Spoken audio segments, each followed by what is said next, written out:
সোনায় সোহাগা হয়ে গেল সরকারি কর্মীদের, আবারও বেতন বৃদ্ধির খবর। কত টাকা বাড়তি পকেটে আসবে দর্শক বন্ধুরা, আপনারা পেয়ে যাবেন প্রতিবেদন বাংলা হান্টের তরফ থেকে, যেটা 17ই আগস্ট প্রকাশিত হয়েছে। আপনাদেরকে জানিয়ে দেব সুখবর, সরকারি কর্মী হিসেবে আপনাদের বাড়তি টাকা পকেটে আসতে চলেছে। কিছুদিন আগে বড়সড় ধাক্কা খেয়েছেন কেন্দ্র সরকারি কর্মীরা। তৃতীয় মোদী সরকারের আমলে প্রথম কেন্দ্রীয় বাজেটে অষ্টম পে কমিশন ঘোষণার সম্ভাবনা থাকলেও সেটা কিন্তু হয়নি। আশায় রীতিমতো জল পড়ে গেছে। গত মাসে 23 জুলাই সংসদে বাজেট পেশ করেন কেন্দ্রীয় অর্থমন্ত্রী নির্মলা সীতারমণ। তবে সেখানে সরকারি কর্মীদের অষ্টম বেতন কমিশন নিয়ে কোনো রকম আলোচনাই হয়নি। এবারে কিন্তু সামনেই সুখবর আসতে চলেছে গভর্নমেন্ট এমপ্লয়িদের জন্য। কেন্দ্রীয় অর্থমন্ত্রী যা বলেছেন, কেন্দ্রীয় অর্থ প্রতিমন্ত্রী জানিয়েছেন আপাতত কোনো রকমের অষ্টম বেতন কমিশন বা নতুন বেতন কমিশন গঠনের বিষয়ে কোনো রকমের প্রস্তাব বিবেচনা করা হচ্ছে না, যা শুনে কার্যরত পুরোপুরি হতাশ কেন্দ্রীয় সরকারি কর্মীরা। তবে বর্তমানে তারা সপ্তম বেতন কমিশনের অধীনে বেতন এবং পেনশন এবং মহার্ঘ ভাতা, তাছাড়াও মহার্ঘ ভাতা ত্রাণ সংশোধনের অপেক্ষায় কিন্তু রয়েছেন। সংশোধন হলেই বৃদ্ধি হবে। শোনা যাচ্ছে শীঘ্রই তাদের ডিএ বৃদ্ধি পেতে চলেছে। শোনা যাচ্ছে সামনেই মহার্ঘ ভাতাও বৃদ্ধি পেতে চলেছে কেন্দ্র সরকারি কর্মীদের, যার ফলে পকেটে আসবে বাড়তি টাকা।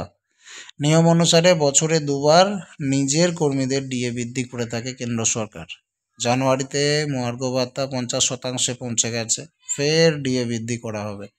সেপ্টেম্বর অক্টোবর অর্থাৎ পুজোর সময় করেই কিন্তু এই ঘোষণা করা হয়ে থাকে, যা 1 জুলাই থেকে কার্যকর করা হয়, অর্থাৎ বছরের মাঝামাঝি সময় থেকে। ইতিমধ্যে একাধিক রিপোর্ট দেখা যাচ্ছে এবং সেগুলো দেখে অনুমান করা যাচ্ছে এবার কেন্দ্রীয় সরকারি কর্মীদের মহার্ঘ ভাতা 3-4% বাড়তে পারে, 3 থেকে 4% বাড়তে পারে। গত বেশ কয়েকবার সরকার কয়েকবার ধরেই ক্রমাগত ডিএ 4% করে বাড়িয়ে আসছে। এবারও অন্তত 4% ডিএ বাড়বে, এটা আশাই করা যায়। পাশাপাশি ফিটমেন্ট ফ্যাক্টরও বাড়িয়ে দেওয়া হবে কর্মীদের জন্য। যদি 4% ডিএ বৃদ্ধি পায়, সপ্তম বেতন কমিশনের ভিত্তিতে যে সকল সরকারি কর্মচারীদের মূল বেতন মাসে 18,000, তারা কিন্তু প্রতি মাসে 720 টাকা, অর্থাৎ 4-18-72 720 টাকা করে কিন্তু বছরে মোটামুটি 720কে যদি আপনি 12 দিয়ে গুণ করেন 8,640 টাকা করে পেয়ে যাবেন।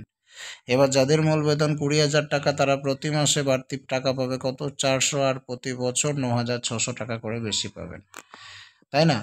সুতরাং অনেকটাই বড় সুখবর রয়েছে। তাছাড়াও যদি কারো বেতন 28,000 টাকা হয়, তার কিন্তু বর্ধিত বেতনের পরিমাণটা অনেক বেশি। কারো যদি মূল বেতন 30,000 টাকা হয়, তার বেতনের পরিমাণটা আরেকটু বেশি। যেমন ধরুন, যারা 30,000 মূল বেতন পান, তারা প্রতি মাসে 1200 টাকা করে পাবেন, আর বার্ষিক 14,400 টাকা অতিরিক্ত পেয়ে যাবেন। যারা 50,000 টাকা মূল বেতন পাচ্ছেন, তারা মাসে 2,000 টাকা করে পাবেন, অর্থাৎ 12 মাসে 24,000 টাকা বেশি পাবেন। যে সকল কর্মচারীর মূল বেতন আছে 60,000 টাকা, তারা প্রতি মাসে 2,400 করে পাচ্ছেন, আর বছরে হয়ে যাচ্ছে কিন্তু তাদের বর্ধিত বা এক্সট্রা বেতন 28,800 টাকা। যাদের মূল বেতন 80,000 টাকা, তারা প্রতি মাসে পাবেন 4% হিসেবে 3200 টাকা, বার্ষিক হয়ে যাবে 38,400 টাকা। আর যাদের মূল বেতন 1 লক্ষ টাকা, তারা প্রতি মাসে পাবেন 4,000 করে, বছরে হয়ে যাবে 48,000 টাকা অতিরিক্ত বেতন। অর্থাৎ খুব শীঘ্রই সরকারি কর্মীদের শিখে ছিঁড়তে চলেছে বলে মনে করা হচ্ছে। দর্শক, আপনি কি মনে করেন এই বিষয়টি নিয়ে? আপনার মতামত অবশ্যই ফিডব্যাক কমেন্ট সেকশনে জানাবেন। পরবর্তী আপডেট নিয়ে ফিরে আসছি। চোখ রাখুন স্মার্ট দুনিয়ায়।